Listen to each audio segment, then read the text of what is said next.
அன்புமணி நடத்திய பொதுக்குழுவுக்கு எதிராக பாமக நிறுவனர் ராமதாஸ் தேர்தல் ஆணையத்திற்கு கடிதம் எழுதியுள்ளார். கட்சியின் நிறுவனரை அழைக்காமல் சட்டவிரோதமாக அன்புமணி பொதுக்குழுவை நடத்தியுள்ளதாக புகார் கூறியுள்ளார். பாட்டாளி மக்கள் கட்சியின் அரசியல் சூழலையே அன்புமணி மாசுபடுத்துகிறார். அன்புமணி நடத்திய பொதுக்குழு சட்டவிரோதமானது. கட்சி நிறுவனர் தலைவர் ஒப்புதலின்றி தன்னிச்சையாக பதவிக்காலத்தை அன்புமணி நீட்டித்துள்ளார்.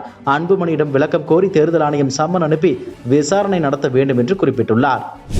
பாஜகவின் பூத் முகவர்களில் 50% போலியாக இருப்பதாகவும் இல்லாதவர்களை இருப்பதாக கூறி கணக்கு காட்டியதாகவும் பாஜக தேசிய அமைப்பு பொதுச் செயலாளர் PL சந்தோஷிடம் பாஜக தலைவர் நயினார் நாகேந்திரன் புகார் தந்துள்ளார் என்று பாஜக தரப்பு தகவல்கள் தெரிவிக்கின்றன.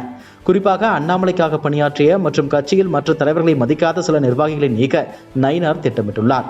மேலும் சாதி ரீதியாக அனைத்து தரப்பினருக்கும் பிரதிநிதித்துவம் வழங்கும் வகையில் பதவிகளை வழங்கவும் அவர் முடிவு செய்துள்ளார். அதேபோல முந்தைய தலைமைக்கு விசுவாசமாக இருப்பவர்களையும் மாற்ற அவர் திட்டமிட்டுள்ளதாக தகவல்கள் தெரிவிக்கின்றன. சென்னையில் ரவுடிகள் சிலர் கட்சியில் சேர்ந்ததாக புகார்கள் எழுந்த நிலையில் இதுகுறித்து கணக்கெடுப்பு நடத்தி அவர்களை நீக்கவும் நயினார் திட்டமிட்டுள்ளார். பாஜகவின் நீண்டகால திட்டமான பூத் கமிட்டி அமைக்கும் பணி அண்ணாமலை காலத்தில் முழுமையாக நடைபெறவில்லை. எனவே 2026 மக்களவைத் தேர்தலை மனதில் வைத்து பூத் கமிட்டி அமைக்கும் பணிகளை வேகப்படுத்த நயினார் நாகேந்திரன் முடிவு செய்துள்ளார். இதற்காக கட்சி நிர்வாகிகள் குழு மற்றும் மாவட்ட தலைவர்கள் குழு விரைவில் மாற்றப்படலாம் என்றும் எதிர்பார்க்கப்படுகிறது.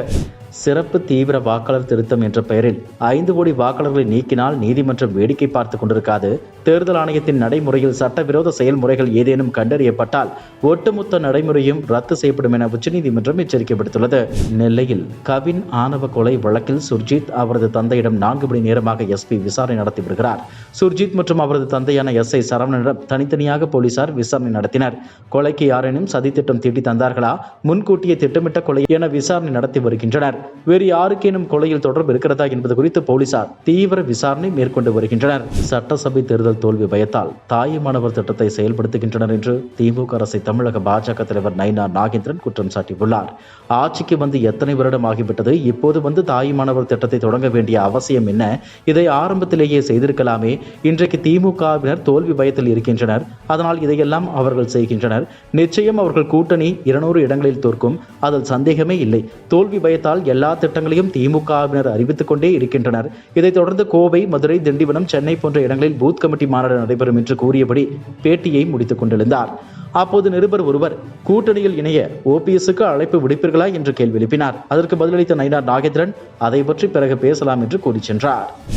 மதுரை மாநகராட்சியில் நடந்த 150 கோடி ரூபாய் சொத்து வரி முறைகேடு தமிழக அரசியல் அதிர்வலையை ஏற்படுத்தியது. முதலமைச்சர் ஸ்டாலின் உத்தரவால் மாநகராட்சியின் ஆளும் கட்சியை சேர்ந்த 5 மண்டல தலைவர்கள், 2 நிலை குழு தலைவர்கள் பதவியை ராஜினாமா செய்தனர். மேலும் ஓய்வு பெற்ற உதவி கமிஷனர் உட்பட இதுவரை 12 பேர் கைது செய்யப்பட்டனர். பில் கலெக்டர்கள் உட்பட 19 பேர் சஸ்பெண்ட் செய்யப்பட்டனர்.